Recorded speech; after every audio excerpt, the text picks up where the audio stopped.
Oh, Jasmine Crockett, your days are numbered. We are all over this story as Texas proceeds with its redistricting in the here and now. Welcome to the program, everyone. I am Trish Regan. It is great. We got a lot going on.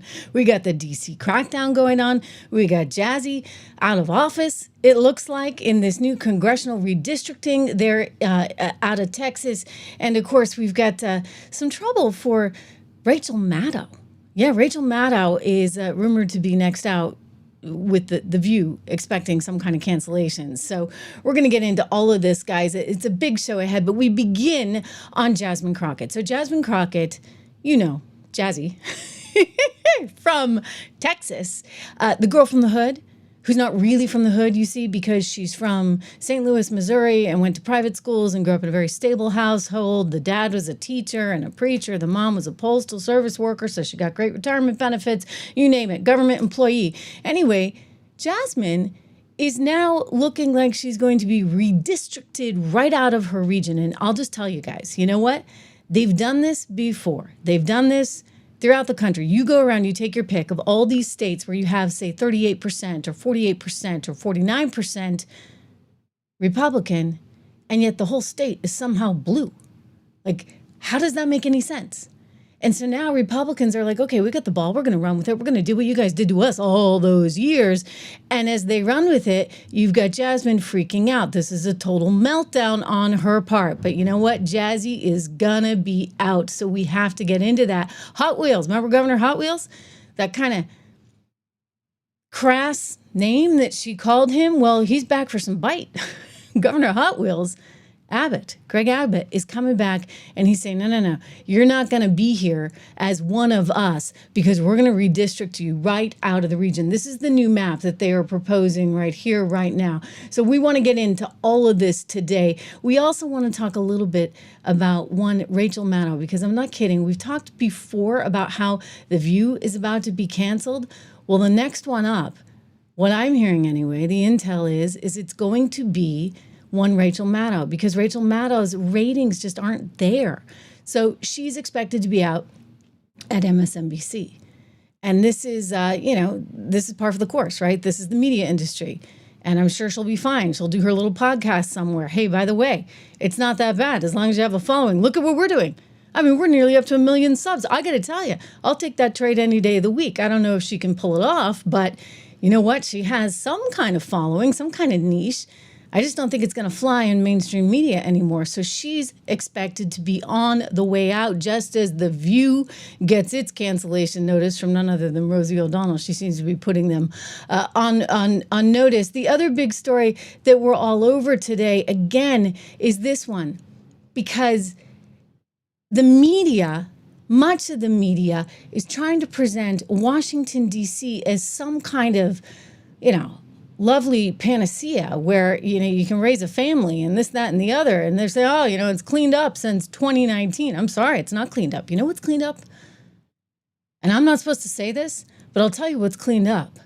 The way they register crimes. And so there's been an effort, a push to say, okay, we're not going to have so many crimes in this area. And so consequently, the numbers look better. But everybody knows, including an ABC reporter who went rogue, and even a CNN reporter who went rogue and said as much. So I want to get into all of those stories with you guys again today. It is a big day. Jasmine Crockett, the representative from Dallas, Texas, who is not as she seems, right? She tells us she's the girl from the hood, but she grew up with a kind of affluent middle class, upper middle class background, going to fancy schools and all that. Jasmine Crockett is seeing her way right out of DC. And you know what? This is actually healthy for the Democrat Party. I'll tell you that. Because they don't need the Jasmine Crockett's of the world. They don't really like her, by the way. They use her because she's good for fundraising, apparently. But they don't really like her because they know that this kind of image and this kind of language really isn't appropriate for the Democrat Party. Again, I want to get to this map. This is what's going on, okay? So they're taking the opportunity. They've got the ball. They're going to run with it. They're in Texas, the Republicans, and they're going to redistrict just the way California's redistrict, just the way Illinois has redistrict, just the way Massachusetts has redistrict.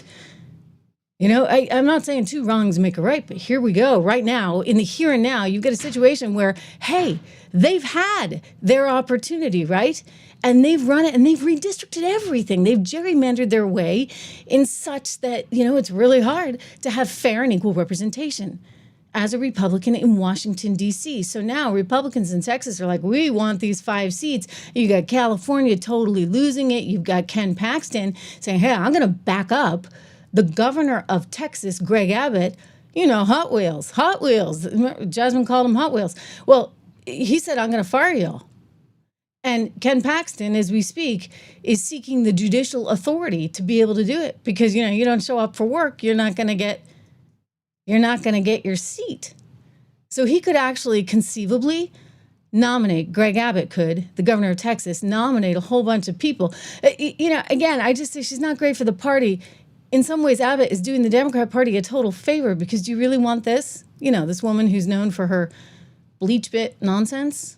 Ms. Green, for 4 minutes and 21 seconds. Mr. Chair, point of order. Who's?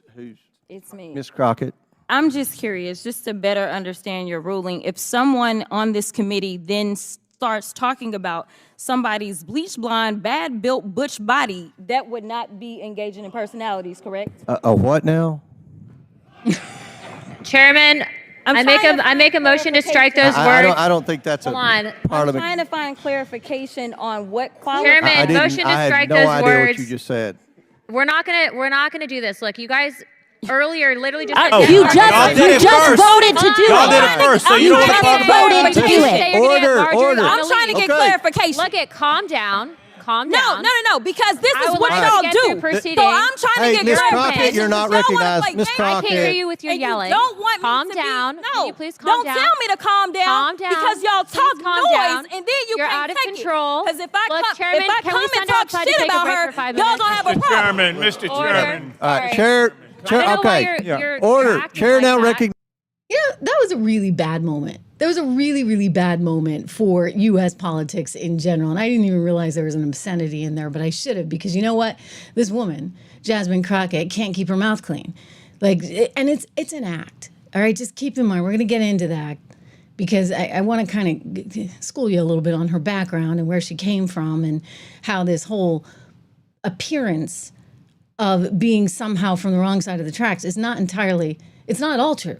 Okay, it's not at all true. So she's the girl from the hood who, by the way, her own staff now cannot stand, and they're recognizing that she is nothing but a social media you-know-what.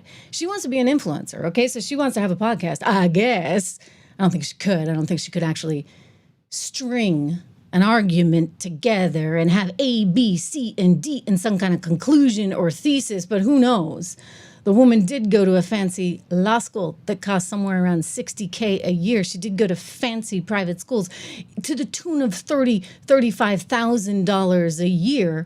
So she's certainly been well educated. Not that she's doing anything with the education, let's be honest, given what she's proceeded to do in Congress. So she's kind of an embarrassment. She's a disgrace, if you would, for the Democrat Party, but they're stuck with her until now. So I think they owe Ken Paxton and Greg Abbott a gigantic thank you note and a whole bunch of flowers because Texas may just actually take this woman off their hands. So there's a lot of procedural stuff that has to happen. And so we don't want to count our chickens, right, before they hatch, so to speak. But the new map is being designed to really combat some of the things that California, Massachusetts, Illinois, even New Hampshire have done in the last however many years. When you look at the numbers, it's kind of stunning. I was looking at this, somebody put this out on social media just within the last 24 hours, and these numbers are really quite something to see. So let me see if I can bring them to you. So if this is correct, then basically you're looking at a situation where I guess the Democrats have frankly already gerrymandered Massachusetts, Connecticut, Maine, New Hampshire, New Mexico, Rhode Island, Vermont, Hawaii, Delaware. They don't have any seats in these places. How can you have a state that is 42% Republican and not have any seats? It's remarkable to me. Or New Hampshire, which is basically half Republican, and not have any seats at all? Well, they only have a few congressional reps there, but Rhode Island, another great example of this. So what is going on? The gerrymandering has already happened, right? And so now suddenly you've got Republicans that are willing to fight back because they need to hold on to Congress, right? It's a big deal. They want to hold on to Congress because if they don't, then I'll tell you, it's going to be really ugly. And you know how I know it's going to be really ugly? I know it's going to be ugly because these guys want to impeach Donald Trump again. I mean, they tried 3 times before, right? So why not? If they get the House, that's where we're right back at. And so that would not be a good thing. I think Donald Trump now is suddenly realizing he can't be on defense. He knew that going in. His team knew that going in. He can't be on defense. He's got to be on offense. So if he's out there on offense, this is the way you do it.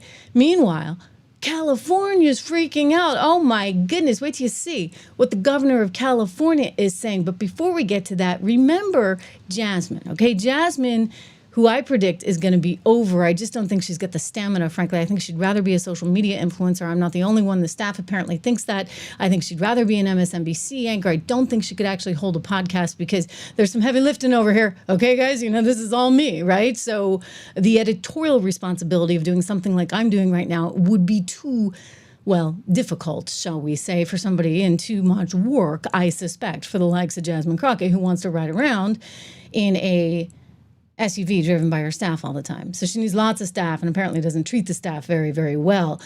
Jasmine Crockett, after that bleach bit thing with Marjorie Taylor Greene, wound up on our favorite show, kidding, The View, where she was asked about it because you know what she did? She went out and trademarked that term and then started selling T-shirts. Yeah, selling T-shirts, coined a new phrase about it, the whole bit, right? Oh, well, simultaneously criticizing Trump for some of the commercial efforts he has undertaken. So the hypocrisy is just pretty stunning. But, this is what you should expect from a woman like this. Again, I'm predicting here that her career is over and that the Republicans are doing this, but really Democrats should be sending a thank you note because you don't need any more of this. Take a look. You have fundraised off of merchandise around this, and you've gotten some pushback from people saying, are we just lowering the institution if we're both kind of playing into this? How do you respond to that? Kind of like the audience just did. Listen, here's the deal. There are people such as Trump that want to peddle Bibles, peddle gym shoes, peddle whatever it is, and anything that he can sell, he's going to sell it. And he's not doing it for his party. He's doing it for self. So what she meant for evil, in my opinion, God meant for good. And so that's what I was going to do in that moment. Yeah. When I set out to do the trademark, that is not personally done. It's done under the campaign. It was because there was a demand. I'm a business major who also is a lawyer. So the two things came together, right? Yeah. So this is about making sure that we can raise the monies. It's so that I can help save our democracy. My money goes to frontliners, people that are in fights to make sure that we can take the House. Yeah. We've seen that the House has been run like a circus. Yes. We need Hakeem Jeffries as the Speaker of the House. Right. And so if they lose the House, I'm just go ahead and blame it on Marjorie. Okay, yeah, so back to Marjorie, right? Because there's this thing between the two of them. Well, Marjorie did criticize her fake eyelashes, which was understandably warranted. And she fired back with, the bleach bit nonsense. Anyway, bleach butch, we just have to be able to follow her lingo. But apparently she spends all her time thinking up these things in order to kind of create a social media storm because that's what she's interested in doing. All while now we got this crisis of sorts going on in that it's really, really important, I kid you not, that the Republicans secure the House in 26. And one of the ways to do this is to redistrict in Texas, much like they did in California. Again, it's sort of payback. And this team in the White House now is on offense. They're not on defense. So this is a different kind of thing. Well, Governor Newsom is flipping out about this. This is Texas versus California, you guys. And he put this one out. It's kind of funny. I was reading some of his tweets and I'm like, excuse me, is this some kind of, I don't know, flattery for President Trump? They do say imitation is a form of flattery, right? Take a look at this tweet, this social post on X. He wrote in all capital letters, final warning, Donald Trump, maybe the most important warning in history. Stop cheating or California will redraw the maps. And guess who will announce it next week? Gavin Newsom, many say the most loved and handsome governor and a very powerful team. Don't make us do it. Thank you for your attention to this matter. Okay, so is it playful? Is it funny? Or is it just annoying? I mean, it's amazing how he's just trying to challenge. Like he took what he wanted to say and he put it into ChatGPT and he said, hey, sound like Donald Trump, and they spit this thing back out. So I think that Newsom is now looking at this and he's kind of freaking out. He's trying to say, okay, we can go back and we can do something. But I got to tell you guys, I don't think they can do a lot. I don't think they can do a lot. I want to show you what Greg Abbott is saying on this. He went on to CNN recently, spoke with that, if you want to call him an anchor, I don't know what you want to call him, the Tapper guy, that came out with the book because he's always looking to cash in and make a good payday. The one that's friends with Clooney that tried to take down Lara Trump and say that, Joe Biden just had a stutter and how dare she make fun of kids and people with stutters. Yeah, that guy. Anyway, Abbott went on with him and he basically sent a really big warning to the state of California. And this is important because if you listen to Abbott, there's no way in HELL that Gavin Newsom and California are going to win this battle. Abbott has it locked up. Watch. As a bigger picture item, which is what's unusual about this is that you're attempting to do it in 2025, as opposed to waiting till the end of the decade, as normally is when the redistricting takes place. You've explained the Supreme Court decision that led you to do this. But what's going on, obviously, is not happening in Texas. It's not happening in a vacuum. We have Democrats in California and New York and other states saying, well, if Governor Abbott does this in Texas, we're going to add 5 Democratic seats. Are you not worried at all about a redistricting, gerrymandering arms race going on? And theoretically, is it not just better for voters to be picking their politicians instead of politicians to be picking their voters through gerrymandering? Well, to be clear, listen, all those big blue states, they've already gerrymandered. Look at the map of Illinois. Look at the map of California, New York, and Massachusetts, and so many other blue states. They gerrymandered a long time ago. They got nothing left with regard to what they can do. And know this, if California tries to gerrymander 5 more districts, listen, Texas has the ability to eliminate 10 Democrats in our state. We can play that game more than they can because they have fewer Republican districts in their states. Texas Governor Greg Abbott. You see that? And he's right. They can play that game a whole lot longer and harder than California possibly could, because they have already in California gone about as far as they can go. So this is a big deal. Okay, like we're talking about changing the map here, and I get it. People are frustrated. How dare you? How dare you? How dare you? But I'll tell you, how dare you just leave the state of Texas? 50 of them, 50 Democrats, just took off and said, you know what, we're not going to do this. And they're not actually sitting down to try and negotiate or get anything done. And so, listen. Abbott and Paxton are totally right to say, hey, guys, you're going to be fired. Jasmine Crockett, you're going to be fired. You don't show up for work, that's not going to fly. You are going to be done. Meanwhile, as we discussed, this woman is not who you think she is. She is a fake. Jasmine Crockett is not the girl from the hood. Jasmine Crockett is the girl from the upper middle class background who went to fancy schools, private schools, grew up in a stable household. Guess what? We've talked about this before, the importance of having 2 parents in the household. She had 2 working parents. One parent worked for the government, the postal service, her mom. The dad was a teacher, so education was really important, and a preacher, right? So education, family values, all those things that we talk about that she doesn't care about anymore. Suddenly, because, I don't know, it's not popular. She wants to be on the other side of things, the girl from the hood. These are the things that actually go into having productive members of society. I'm sorry. I mean, I know that every marriage is not a panacea, and, I'm not telling people that need to get divorced that there's no other way, but you certainly try, right? When you have kids. Well, she grew up the product of a stable household background, which is something that a lot of the kids in D.C., for example, that they're talking about right now, that Jeanine is putting on notice along with the President of the United States, and kids in the Dallas district that she represents didn't have. Has she done anything for the people of Dallas? The answer, no. And they would tell you this. In fact, Benny Johnson was just down there and saw that. They're like another YouTuber. They said that there is nothing that she is doing to help them. So I would just ask you, why the heck are you electing her? Well, maybe you won't have to elect her anymore because of what?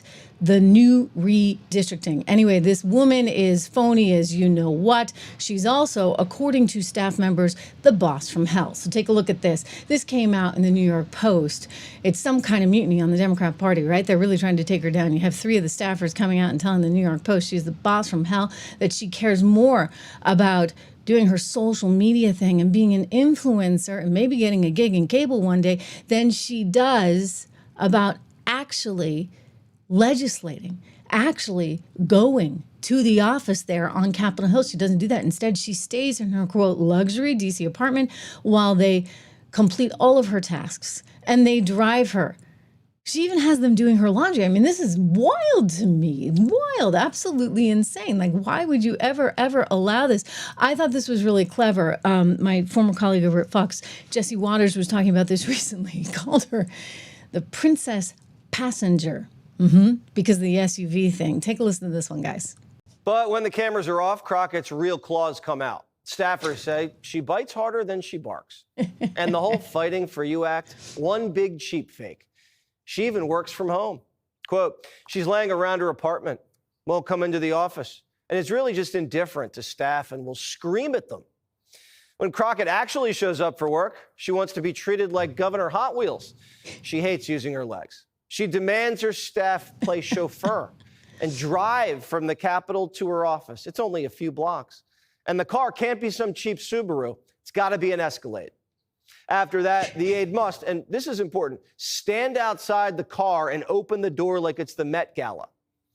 Another aide says Crockett's obsessed with being the black Sydney Sweeney. Quote, she's focused almost exclusively on being an influencer, not a member of Congress.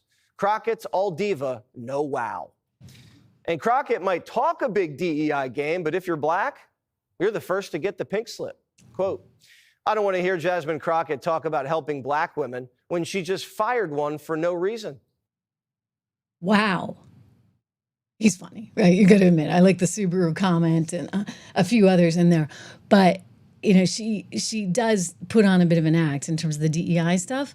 But the staff is actually saying that she doesn't treat people that are also black fairly. And they've got like just complaint after complaint after complaint. I mean, this is something when your own staff is coming out against you, you must be a pretty horrible kind of boss, shall we say. Now, she's treating this like a badge of honor, for goodness sake. She just went on to CBS and she said, hey, you know what? Like, if they're not talking about you, then what's it worth? It must mean that I have reached some kind of status, some kind of power level, that they are out there complaining about me. And she's just kind of not likable. Can I say that? I mean, she just comes across as not a likable person. So it leaves you, you know, when you hear this, saying, yeah, I have no doubt. I mean, she just doesn't seem like there's much in the way of any kind of empathy in there. She doesn't seem like she's a kind person at all. So the boss from hell kind of label, I think that that's going to stick for a while. Now, she'll say this is just, you know, poor me, woe me. I'm a black woman. I'm young, this, that, and the other. And therefore, they're going to attack me in this way. But I don't think so. I really don't think so. I don't think this has anything to do with being black. I don't think it has anything to do with being young. And I don't think it has anything to do with being a woman. You know what? I haven't actually heard this about Alexandria Ocasio-Cortez. I haven't heard the bad boss stuff, which is kind of interesting because you hear a lot about Alexandria Ocasio-Cortez, but you don't hear the bad boss thing. And I think there's a reason for that, right? Maybe, you know, there's a lot to fault her, including somehow paying, you know, sketchy payments to salsa dance teachers instead of actually using her constituents' money in the right ways. I mean, that's a whole other thing. And not to mention the other situation with the tax the rich dress that she somehow didn't realize she should ever pay for. I mean, she may just be stupid, right? Jasmine Crockett is a little bit stupid as well. Donald Trump keeps insulting her IQ, and I suspect there's a bit of a reason for that. But again, I'm looking for this soundbite because if I can show you this, I think it's worth seeing with her there on CBS, where she spoke to the reporter saying, "Oh, well, this is just par for the course. They're coming after me now because I have made it, et cetera, et cetera." And I think people even see that and say, again, there's no sort of humanity. Why didn't she show some humility? Maybe she's just not capable of it. While I look for that, I also want to show you, here is Jasmine Crockett on CNN trying to say, you know what? This is all about race. Take a look at this one, guys, because I know it's going to make your blood boil over. Watch. And so I want people to see him and understand who he is. This is a person that has a problem with people of color, period. I don't care how many black MAGA out there with their hats. I want to be clear, when we look at who it is that he's kicking out of this country as people of color, when we look at who he always disrespects and says that they are low IQ, even though when you look at his cabinet, this has to be the most incompetent cabinet we have ever had in the history of this country. When we're talking about people that literally have the ability to drop bombs or order that bombs be dropped or make recommendations that bombs be dropped, and they literally don't know how to get the signal chat right. So we're talking about low IQ individuals, but so long as they say that this guy is their guy, and usually if they work for a certain news network, that's the only qualification that's necessary. I've got news for the president. I am not going anywhere. No matter how many squiggly lines they draw in the state of Texas, I will be back and I will be on his behind and making sure the real accountability that the American people are demanding, whether they're Democrats, Republicans, or independents, that it is had when the Democrats take control of this House in the midterms. Congresswoman. Do you really think the Democrats are going to take control of the House in the midterms? I can tell you it's important that they don't, but I can also tell you I really don't think it's going to happen because guess what? Donald Trump is seeing all kinds of success on the economic front, on the immigration front. You just look at the poll numbers and he's outperforming anyone. You look at the Democrats' poll numbers, for goodness sakes. I mean, you've never seen. I'll quote CNN on this one. They're in the basement. Right, they are absolutely in the basement. The Democrat brand at this point has become garbage. Absolutely garbage. And so where does this head? I think it heads towards Jasmine Crockett losing her gig, and it's going to be for good reason. Again, this is not a nice person we're talking about. There's a story that came out of the Atlantic this past week, and it kind of struck me because it was like this puff piece, right? But then all of a sudden, if you read the first sentence in the thing, it says, all the comforts of a Waldorf Astoria City View suite did not, at that moment, seem to cheer Jasmine Crockett. That's the opening line on this story. The 44-year-old Texas Democrat, known for her viral comebacks, was frowning as she walked into the hotel room in Atlanta last month. Okay, so she's got this Waldorf Astoria suite, a City View suite that she's staying in, but she's mad because, she didn't get the chairmanship of the House thing that she wanted. She didn't get to the committee that she wanted. So she's freaking out. I would just say, this idea that she's somehow a fighter is very misleading. She is a social media influencer who will take the opportunity at various times to come out with some biting comments. But is there any substance behind it? I think the short answer and the long answer in this case is no. If you read through this piece, they kind of hint at that. They say that, look, she's always on MSNBC, and so she's known to MSNBC watching households, of which, let's be honest, there are very, very few right now. And then the president also has elevated her in a certain way, calling her low IQ. She has taken aim, as we've discussed, at Marjorie Taylor Greene with her bleach blonde, that's what it is, bad-built butch body, and then trademarked the phrase, which she now calls B6, and then sold some T-shirts, of course. So the Democrat Party doesn't love her, but they're actually oddly willing to put up with her. Not oddly. I mean, of course they would. Of course they would. Governor Hot Wheels, she's the one that coined that one, right? A really kind of disrespectful term for somebody who is the governor of Texas. And so she's just one thing after another. I would just say that they've got a situation on their hands and that you're elevating people that you really shouldn't be elevating. Absolutely not. Thank you so much for the generosity, guys. We have a few of these super chats in here, and I didn't get a chance to thank you all yesterday, but just looking at Tom's wild and wonderful views. Thank you so much. Keep up the great work. I definitely will. You know that I'm always with you guys, no matter where I am. am as long as I can be here, as long as I can get a signal. And right now I'm relying on Elon Musk and Starlink from a boat. All right. So if the signal goes down, you know who to blame. Anyway, I always try and be here no matter what, because this news cycle is insane. It's so rapid and we need to stay on top of it. We really are on the front lines of history in so many ways right now. So you get the Jasmine Crockett thing going down, all the Democrats freaking out. Listen, I would just say that this is the right time to actually be looking opportunistically for these things that you can do. I mean, they have taken every chance they can, right, to do exactly the same. And so why wouldn't you do this?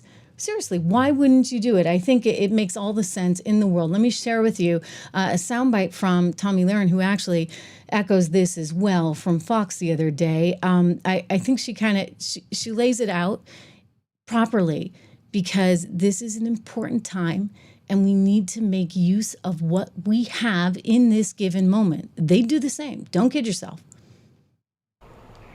First of all, the Democrat Party has been reduced to essentially a social media stunt at this point. That's the only way they can get any attention. It's not through legislation. It's not through ideas or policy. It's through stunts, whether it's getting arrested at a press conference or outside of an ICE facility or skipping work to go to Illinois. Also, the hypocrisy here for Democrats now to clutch their pearls when Republicans play the same way that they've been playing is really rich. Please spare me. Also incredibly hypocritical. Democrats had no problem for a 4-year span of time importing millions and millions of people into blue sanctuary states and cities to pad their numbers, to pad the census. But now they want to cry wolf and they want to cry crocodile tears because Republicans want to draw new maps in Texas. Democrats would do it every single time. They don't like it that Republicans are playing the same game. We learned from you. We're going to be cutthroat like Democrats, and we're going to win where we can. Yeah, I mean, what I see is, you know, again, I think it's the right time, the right moment to take advantage, because you need to be able to fight back, right? Fight fire with fire, if you would. And so I think that Tomi did a pretty good job articulating that. Just again, back to Jasmine, because she is not who she says she is. No matter how many times she tells you that she's somehow the girl from the hood and that she, you know, wants to run the potty mouth and this, that, and the other, and coin these little social media phrases. I think it's just important to remember that she came from Missouri, where she grew up in a stable household and went to fancy schmancy private schools, not public schools, okay? Private schools. So she had a lot of advantages. We're talking schools that cost $25,000 to $30,000. I think I said $50,000 the other day because, you know, I live in New England where all the private schools are somewhere around 50. But she, you know, Missouri, it's somewhere around 30 something.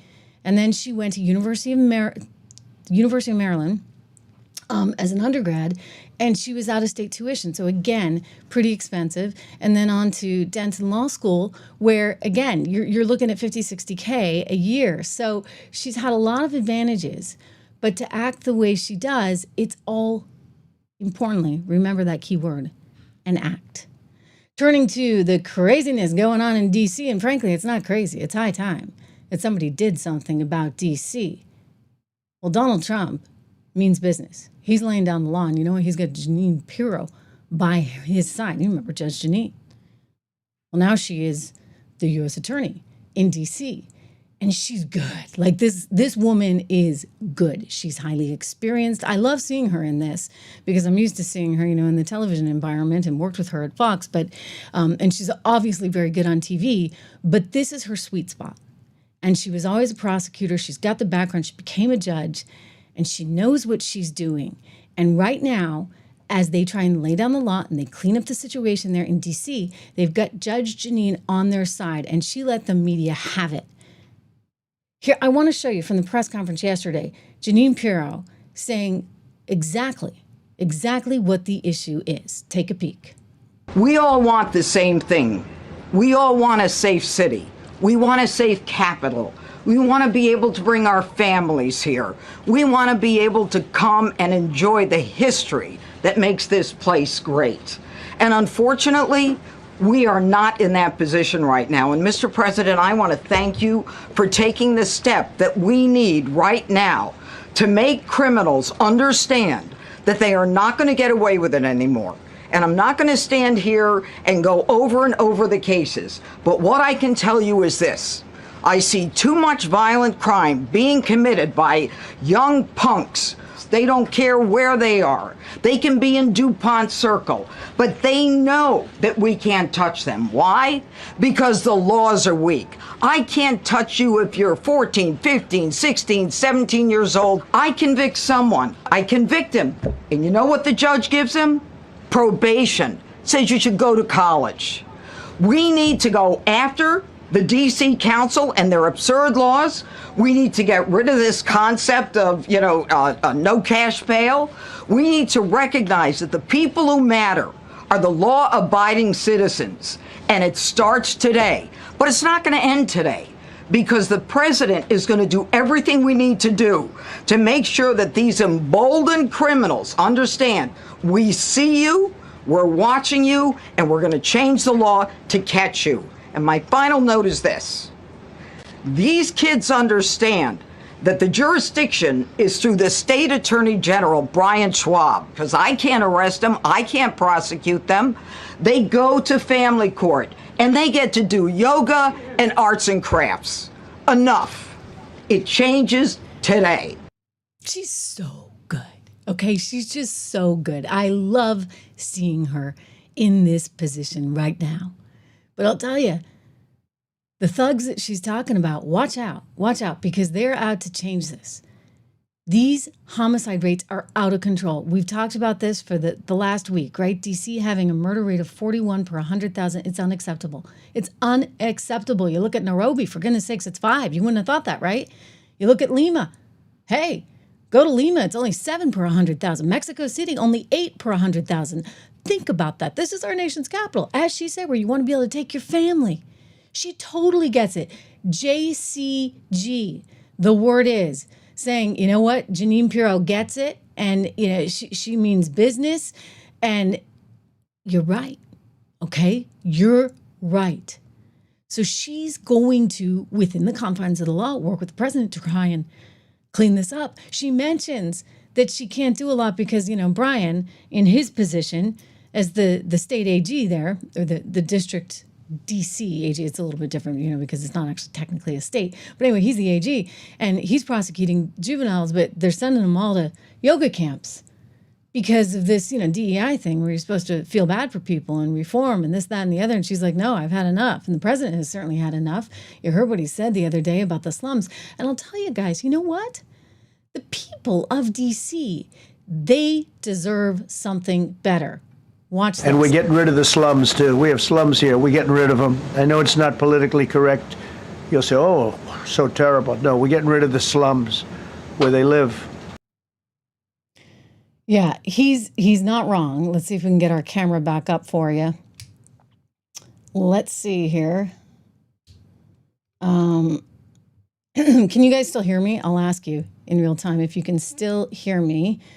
Can you still hear me? You can now see me, I think. We'll see. Again, I told you I was blaming Elon if anything happened. But the DC thing is really remarkable what's going on. So they want to clean this up, and they have the legal power to do this. They've got Jeanine Pirro out there taking it on. You saw Pete Hegseth by the president's side. I think they're actually going to be able to accomplish something. I think this is a really, really big deal. It's important at this moment in time. Nobody likes it. The New York Times saying, oh, you know what? This crime rate, this really isn't as bad as you all think. Well, did you ever think for any reason at all that maybe there might have been an incentive to possibly report some numbers that were not entirely truthful? They're like, oh, the murder rate, it's down to where it was in 2019. Woohoo! They're like celebrating it at the New York Times and saying there's really no reason to be concerned. But I'll tell you, when you've got even CNN, remember, subscribe, share, like, all that good stuff. When you've got even CNN out there saying, no, here's the truth about DC. Even though those numbers are showing you one thing, the reality is something else entirely. I want to share with you what the CNN host said to Democrat Jamie Raskin, totally put him on his heels. It shows you what a brilliant political issue this really and truly is, because the CNN host is like, and I don't think you can get more left than this lady that's about to come on. I don't know her name, but I've seen her a few times, and she's really uber duper left. So she gets out there and she's like, yeah, you're all saying this, but look, we're in DC and we feel it. We feel the crime rates and the challenges of that. Take a peek. But people don't always feel the statistics, right? Do you, as someone who, works in the District of Columbia, you drive through it all the time, you know a lot of people who live here all the time, do you feel like crime is down in D.C. compared to other more recent years? Well, definitely when you compare it to other periods in the history of Washington, D.C., when there was very serious spikes in crime and it felt really dangerous to go out. But look, I agree, you can't feel safe enough, especially these days. The question is who you trust to promote your security and public safety. Is it the mayor and the council and the people who actually report to people who live there?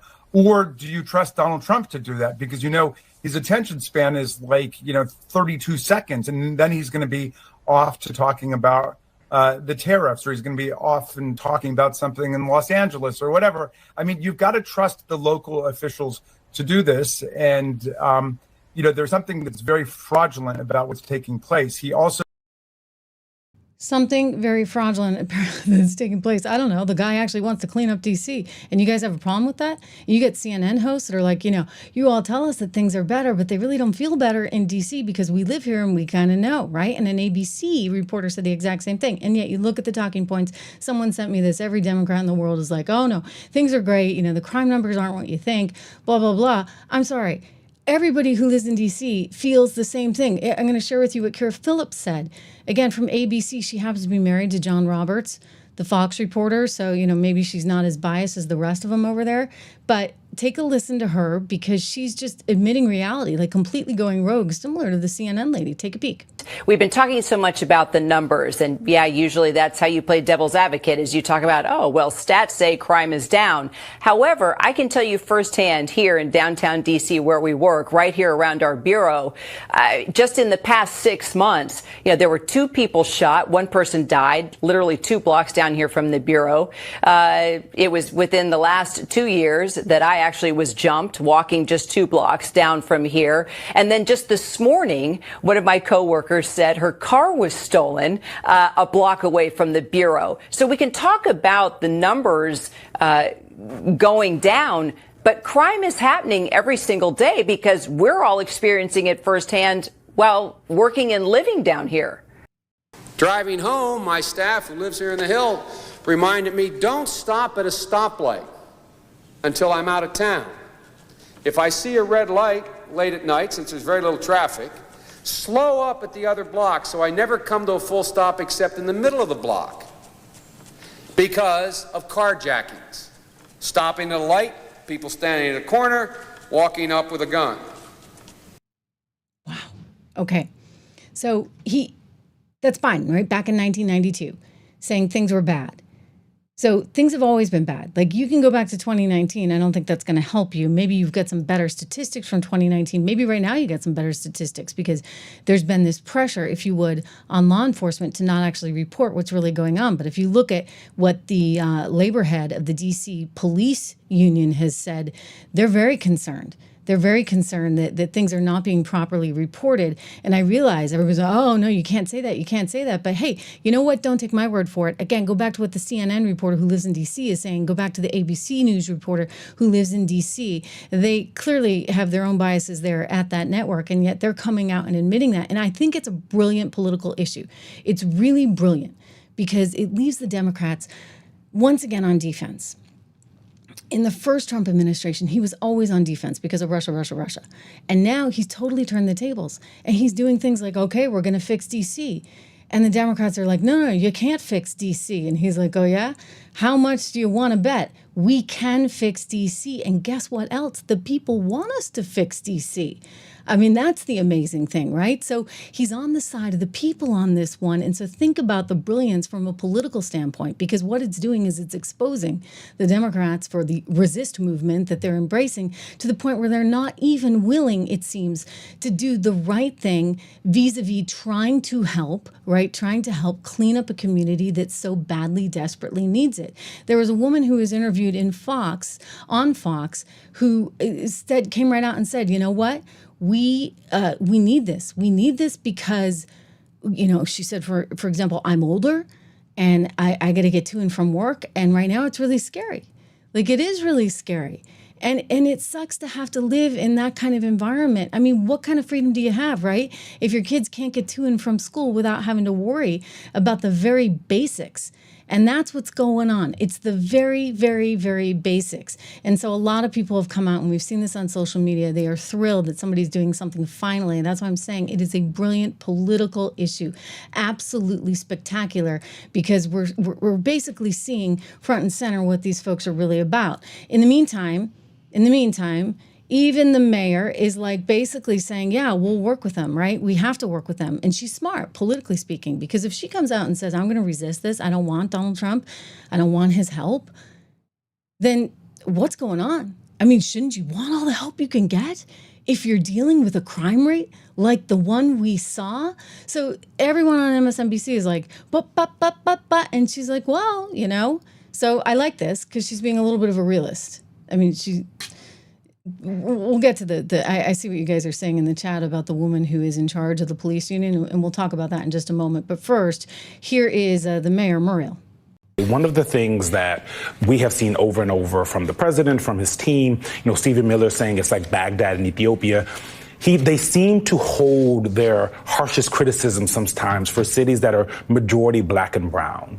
Do you see that, and what do you think that means?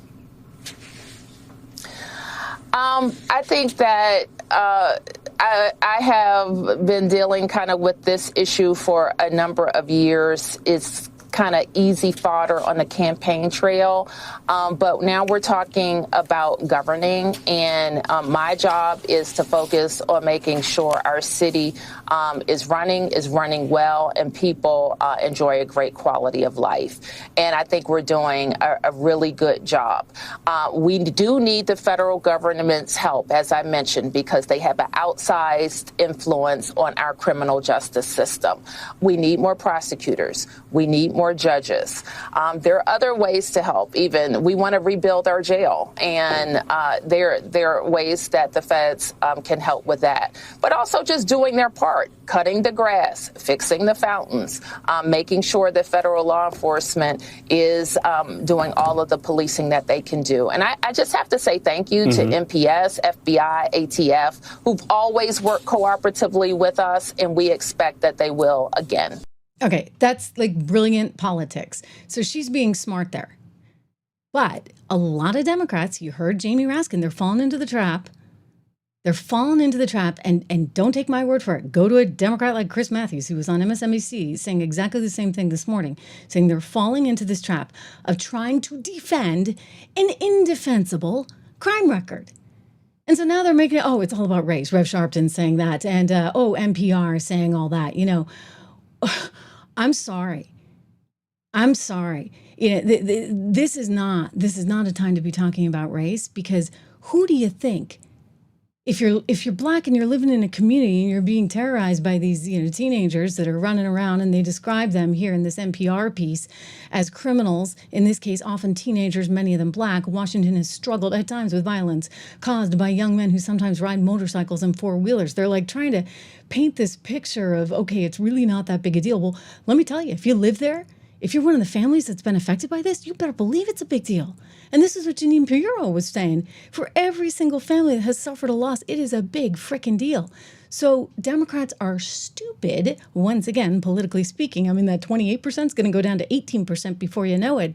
Trump has them totally backed into a corner because they're trying to defend this indefensible crime record and trying to make it about something it's not. And people see through it. They see through it so fast. So this was actually really smart for the administration to tackle this. I don't know if they had planned to do this or if this was just recent, but it's really smart because they have the legal ability and the legal standing to be able to do this. I would say the mayor is trying to play both sides here. She knows that she's up against it, and that if she comes out as being against the federal government's help, well, by the way, don't most Democrats want more federal government? They want all the federal government, all the money they can possibly get, except when it's Trump offering to help, then they don't want it. You understand how this exposes them so badly from a political perspective. Meanwhile, and I'm seeing in some of your comments right now that you're you're concerned about this DC police chief, and you have right to be concerned about Pamela Smith, because there are some real questions about why it is that Pamela Smith has the job. I mean, you can probably go back over the last 10, 20 years and say, why do some of these people have this job? But in this particular case, it's believed that this is somebody who was put there for one reason and one reason only. We talked about this a little bit yesterday. I was really struck. I'm like, wait a second. She was a dog trainer? Yeah, a police dog trainer. She was running the K-9 unit, apparently. She was a park ranger. So she worked on the park team. And then she was training drivers. She was also a social worker, having been apparently a foster child herself.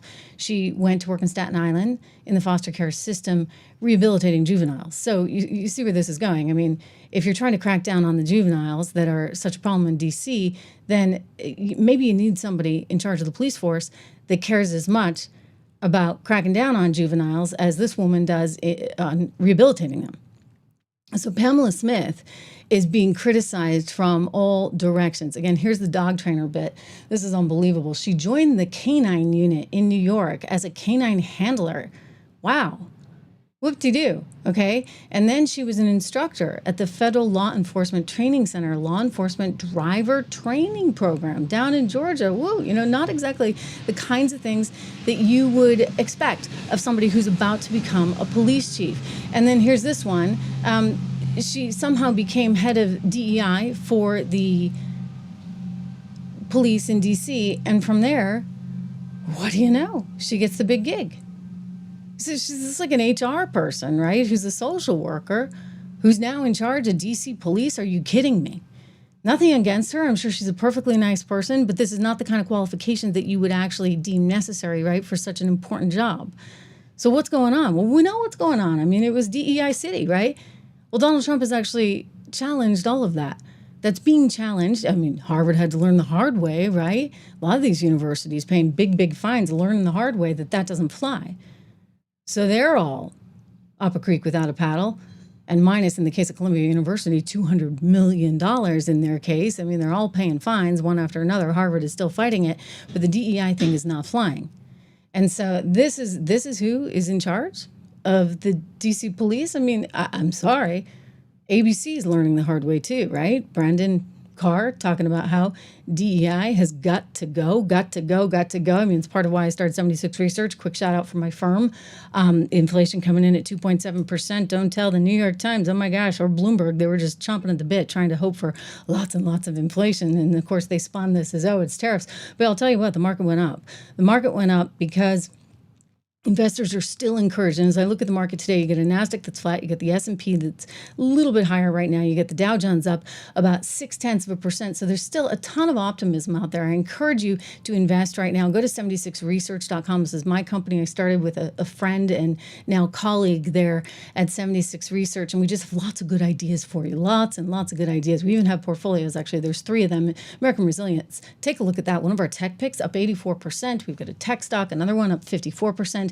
Inflation protection. If you look at some of the material stocks, we have industrials, all of this, energy stocks and the income builder being for people who are more conservative.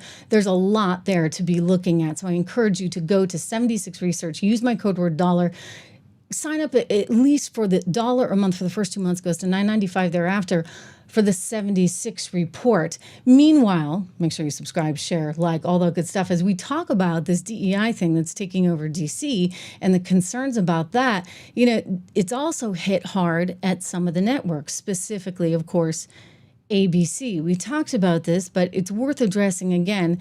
The View is getting a cancellation notice by none other than one Rosie O'Donnell. Rosie O'Donnell, who used to work at The View, apparently twice. I didn't realize that. I knew she was there once, but she apparently was there twice.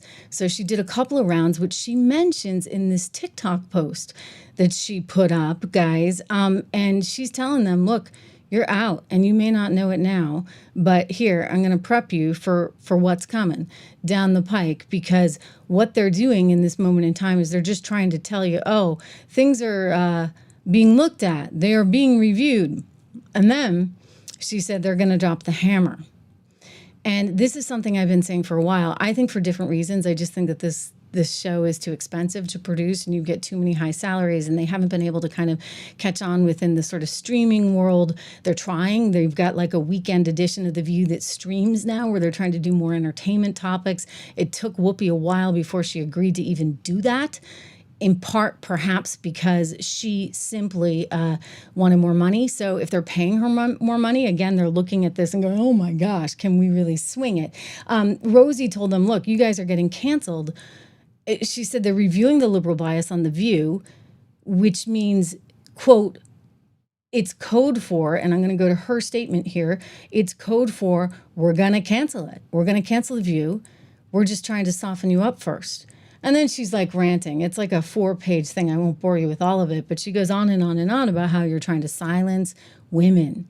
You're trying to silence a whole group of women who are speaking the truth. And of course, we know that's not to be the case because they have promoted all kinds of lies, including lies direct from Hillary Clinton's mouth about Russia, Russia, Russia. All this is coming out now. Brendan Carr is citing it. But you know what? I'm not surprised, and I don't think they're surprised on The View either. I think they were worried about this. They're going to blame Donald Trump. I'm going to just blame the economics of the situation. In other words, the show doesn't make enough money to support all of the people that have to work on it. You're talking a live studio audience. You're talking about the person who tells everybody when to clap. I mean, they actually hold up signs and they say clap and they say, laugh. And this is like a job in and of itself. They have to have somebody to literally book the audience, right? Because you got to get people in there to watch The View. There's a whole bunch of things that they have to do. So it doesn't surprise me that ABC will look to pull the plug right now because it's not economical.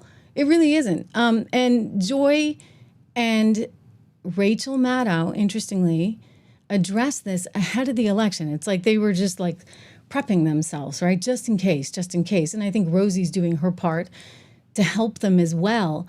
But I think it's over, and it's not because of Trump. It's because of them and the product that nobody wants to be associated with and nobody wants to watch anymore. Here we go. Take a look at them fretting that they were going to lose their gigs ahead of the election. So you said recently that you thought that you, as an outspoken critic, could be a target yourself. Some people think that sounds overdramatic, but I'm right there with you. I think that he is so vindictive that he will go after, however he has to, through the IRS maybe, or even through sponsors to get us off the air maybe, or you. Yeah. How seriously should we be taking that? Well, so I was asked, am I worried about me? And my answer was, I'm worried about all of us. I'm no more worried about me than I am worried about everybody in the country. I think it's bad to have somebody saying, give me as much power as you can in this country so I can use it to go after other Americans. So I can use it to go after these subhuman internal enemies and I'll destroy them. Like, that's just not a good system for anybody. And I don't think anybody's safe if that's the sort of basis on which he wants to get more power. Well, remember when Nixon had an enemies list? That was a proud moment for a lot of people if they were on the enemies list. Maybe we need to turn it around like that. Well, I think that if he decides that he's going to go after you or me or anybody who's well known, we have resources, we'll likely be fine. But I think there's a pattern where he picks out individual people and effectively terrorizes them. But there's Stormy Daniels wearing a bulletproof vest to get into it's ridiculous. The courthouse, right? Once you have political violence, you have fascism following that.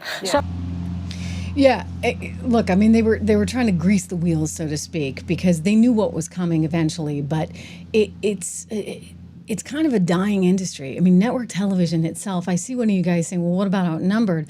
Look, Fox is also, I mean, they're definitely the big kahuna of the cable bunch right now, and they've done better than the others. But when you look at their numbers, they're not great either. So it's the reality of where we are. I think people are switching because you have this sort of big menu that you can choose from. And hopefully you're choosing here and you're subscribing and sharing. Make sure you hit the like button. But you have this opportunity to get more news in new places and more opinion in new places. For example, on Spotify where I am, or on YouTube Live where I am right now. I mean, this is a whole new market, right? So you can be more selective. You can go out and find more perspectives, and you don't have to listen to whatever they're dishing up, right, in network television. And so all of this is coming at a time of massive upheaval for the industry. Rachel Maddow now, I'm hearing, is probably not long for the new Versant, which is the spinoff of the cable properties from Comcast. If we are to believe that she's really making $25 million a year for one show a week, that's not going to fly, because that show in and of itself is not earning its keep. So why do you continue to have her there, right? Just because you want her on a billboard somewhere? Those days are kind of over. Cable television is not what it once was. You know, granted, it can continue in some ways to print money, provided you run the costs really low. So as long as you can squeeze some profitability out of the place, then maybe you'll be fine. But if you're paying $25 million for this lady, it's not going to happen. Listen, you can narrow or widen the aperture as much as you want. You can look at the very big picture or the small local picture anywhere in the country. And we try to do as much of both of those things as we can every week here on this show. But whether you're looking at small-scale local stories or the biggest picture stories about what's happening in our country, the story is the same, and it is now an undeniable thing. We have crossed a line. We are in a place we did not want to be, but we are there. The thing we were all warning about for the last few years is not coming, it is here. We are in it. This is what it likes, it turns out. This is what it's like, right? It's August, it's a Monday, every day the sun rises and the sun sets, and there are, sports and movies, and there are new hit songs, there are scandals here and there are crimes. There's everybody's personal quotient of family drama and health worries and money worries and falling in and out of love and in and out of faith. Getting dramatic. Life has not stopped, and none of our personal lives have stopped. But also, at the same time, life in the United States is profoundly changing, is profoundly different than it was even 6 months ago. Because we do now live in a country that has an authoritarian leader in charge. We have a consolidating dictatorship in our country. Because of DC. And it sounds melodramatic to say it, I know. But just go with that for a minute, right? Think in melodramatic terms. Think in cinematic terms. Imagine the cartoon-level caricature of what you think a dictatorship looks like. Gosh. It's secret police, right? A massive, anonymous, unbadged, literally masked, totally unaccountable internal police force that apparently has infinite funding, but no identifiable leadership. And they act in ways designed to instill maximum fear and use maximum force. When you imagine an authoritarian country, right, what you imagine is masked secret police breaking people's car windows and snatching people off the streets and out of church parking lots and courtroom hallways and taking them away with no charges, no notice, no paperwork, no explanation, not letting them see lawyers, and then moving them secretly to what are effectively black site prisons, where they won't tell you who's there and where no one's allowed in to see what's going on. Right? And that kind of a cartoon caricature of an authoritarian country, the one you might have imagined in melodramatic and cinematic terms ever before we got here, you would expect, right, that you'd have a scapegoated minority group blamed for all things. Okay, you get where she's going, and I'm not going to torture you by making you listen to the whole thing, but she had this complete meltdown, right, the other night on her one show a week that she does on MSNBC.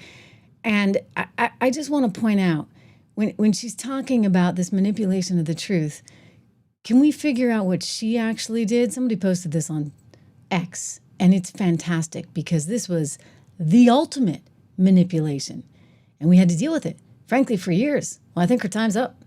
The bottom line of this dossier, the bottom line allegation, the point of it is that the Trump campaign didn't just benefit from Russia interfering in our presidential campaign. The point of this is they colluded, they helped, they were in on it. This is kind of a real story. The connections between the Trump servers and the Alpha Bank servers were real. They were covert communications that someone was trying to hide, that the Trump organization and Alpha Bank appear to have been trying to hide. Now we know that the vaccines work well enough that the virus stops with every vaccinated person. A vaccinated person gets exposed to the virus does not infect them. The virus cannot then use that person to go anywhere else.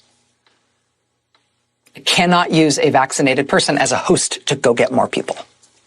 We and other news organizations have generally stopped giving an unfiltered live platform to remarks by former President Trump. It is not out of spite. It is not a decision that we relish. It is a decision that we regularly revisit. And honestly, earnestly, it is not an easy decision, but there is a cost to us as a news organization of knowingly broadcasting untrue things. And that is a fundamental truth of our business and who we are. Wow. I mean, the brazen lies, the rabbit holes that she took us, I'm kind of going to miss it, you know? I mean, it's entertaining, if nothing else. Right, guys? It just hit me. Is she wearing black in every single one of those? I think she might be, or at least every Monday she wears black, because I was like, wait, which Monday is this? The woman wears the same outfit all the time. She's got her little uniform with a black suit. You know what I think. Look, it's over for poor Rachel, but, you know, she'll go on to do something else. It's not all bad on the other side. I mean, look at what we've been able to do here, right, at the Trish Regan Show. And I thank you guys for all that, for all your support, because we're climbing steadily towards 1 million. It's really actually sort of amazing. And when I look at these numbers in cable TV, which are lousy, I think, gosh, you know, we've been able to do more than they're doing on any given day. Take a peek, okay? These are the average viewers tuning in. I mean, 359,000. We're doing upwards of 1 million here on the channel every single day. We've got 562,000. We're beating MSNBC just on the little old Trish Regan Show right here, right now. These are pretty shockingly bad numbers. And I think that the real number you need to focus on here, somebody just brought up Fox in the chat a little bit earlier, is what we're seeing from Fox, down 16%, and respectively in the demo, down 41% just in the last week. So this is bad stuff, right? It really shows you the direction of cable news, which is down, down, down. And I don't think that's going to change. I mean, the reality is you can save a ton of money by cutting the cord. And a lot of people have, and you get a little more authenticity. I mean, hey, John Lyons, you even get to see me put the lipstick on live TV. I would have done this in a commercial break. But we don't have the same kind of commercial breaks here in the podcasting world, live right now. So you're here for all of it, really, the good, the bad, the ugly, including when we lose the signal, etc. True Detective asking if we're going to hear about LaMonica facing any justice soon. I did read, and maybe we can talk about this some more, I did read this morning that she went out and did some kind of event, you know, fundraising, because she has to fundraise to pay her legal bills and to try and elevate her status. I don't see AOC trying to help her. I don't really even see Jasmine Crockett trying to help her. Anyway, she's out doing the speaking round, trying to raise money, saying, oh, you know, I'm a mom, I'm a wife, I'm this, I'm that, and they're going to send me away for 17 years. You better believe it. They're going to send you away for 17 years because you can't do what you did. I don't think she'll get the full 17 years, honestly. I think she'll get some other kind of settlement, but she still is in serious trouble. So we can get into that, John the detective, on tomorrow's program, because I think that's worth at least scoping out. It's my understanding that she continues to actually pay visits unannounced to these prisons, even though you're supposed to give them a 7-day notice, because, you know, she's LaMonica and she thinks she can. Reminder, go over to 76 Research, my firm, use code word $, make sure you're investing for your future. I created this for you guys, along with this show that I created for you. Please make sure you subscribe. I think the button is right down there. Hit the subscribe button, hit the like button. I will be back here live again with you tomorrow. See you then.